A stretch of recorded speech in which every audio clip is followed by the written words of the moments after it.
السلام علیکم دوستوں، امید ہے آپ سب خیریت سے ہوں گے۔ آج ہم ایک ایسے عام مگر پریشان کن مسئلے پر بات کریں گے جو تقریباً ہر شخص کو سال میں 1 یا 2 بار ضرور ہوتا ہے۔ جی ہاں، میں بات کر رہی ہوں زکام کی، جسے ہم نزلہ یا سردی بھی کہتے ہیں۔ کیا آپ نے کبھی سوچا ہے کہ یہ زکام آخر کیوں ہوتا ہے اور کیا ہم اس سے بچ سکتے ہیں؟ آج کی اس ویڈیو میں ہم انہی سوالات کے جوابات جانیں گے۔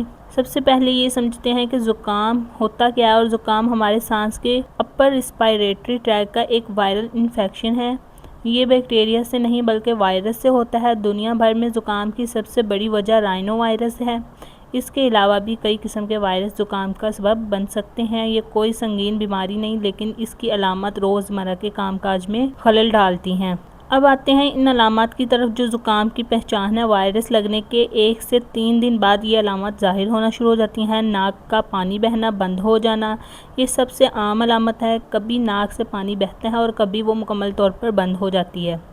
گلے میں خراش اور کھانسی کا رہنا، گلے میں کھچکھچاہٹ اور تکلیف محسوس ہوتی ہے، جس کے بعد کھانسی شروع ہو جاتی ہے۔ چھینکیں آنا بار بار، یہ بھی زکام کی ایک نشانی ہے۔ ہلکا بخار، سر درد، جسم میں ہلکی حرارت محسوس ہونا، تھکاوٹ اور جسم میں درد کا ہونا، سستی کا ہونا، یہ بھی زکام کی علامتوں میں شامل ہے۔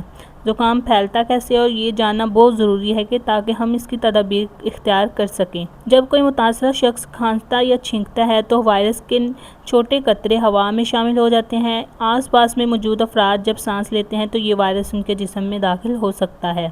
وائرس دروازوں کے ہینڈل، میز، فون، کھلونوں جیسی مختلف سطحوں پر کئی گھنٹوں تک زندہ رہ سکتے ہیں۔ اگر آپ کسی ایسی متاثرہ سطح کو چھوتے ہیں تو پھر اپنے ہاتھ دھوئے بغیر اپنے ناک، آنکھ اور منہ کو چھو لیتے ہیں تو آپ کو بھی یہ زکام ہو جاتا ہے۔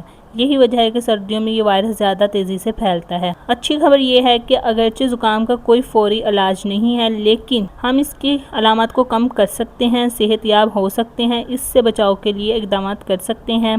آپ بھرپور آرام کریں۔ جسم کو وائرس سے لڑنے کے لیے پوری توانائی کی ضرورت ہوتی ہے۔ گرم مشروبات کا استعمال کریں۔ پانی، یخنی، سوپ، لیموں والی چائے جیسے مشروبات جسم کو ہائیڈریٹ رکھتے ہیں۔ گرم پانی کے غرارے کریں۔ دن میں 2 سے 3 بار ہلکے نمک والے گرم پانی سے غرارے کرنے سے گلے کی تکلیف اور درد میں نمایاں کمی آتی ہے۔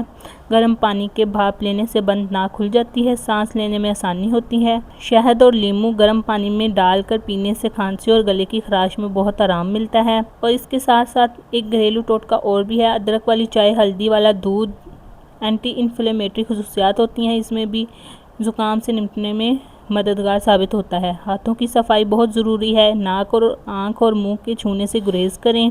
صحت مند طرز زندگی اپنائیں۔ ڈاکٹر سے کب رجوع کریں؟ اگر آپ کی علامات بہت شدید ہو جائیں، جیسے تیز بخار، سانس لینے میں دشواری یا زکام 10 دن سے زیادہ ہو جائے تو فوری ڈاکٹر سے رابطہ کریں۔ کچھ لوگ سمجھتے ہیں کہ اینٹی بائیوٹکس زکام کا علاج کر سکتی ہیں، لیکن یہ غلط فہمی ہے۔ اینٹی بائیوٹکس صرف بیکٹیریل انفیکشن کے لیے ہوتی ہے، وائرل انفیکشن کے لیے نہیں۔ زکام میں ان کا استعمال نہ کریں۔ اہم ترین بات یہ ہے کہ زکام کے دوران اپنے آپ کو دوسروں کو محفوظ رکھنے کے لیے کھانستے اور چھینکتے وقت ٹیشو پیپر یا کوہنی کا استعمال کریں۔ تو ناظرین، دیکھا آپ نے، زکام ایک عام وائرل انفیکشن ہے جس سے بچنے کے لیے صفائی اور احتیاطی تدابیر بہت ضروری ہیں۔ اگر آپ کو زکام ہو جائے تو پریشان نہ ہو، آرام کریں، گرم مشروبات پئیں اور اوپر بتائے گئے طریقوں پر عمل کریں۔ امید ہے یہ ویڈیو آپ کے لیے مفید ہے۔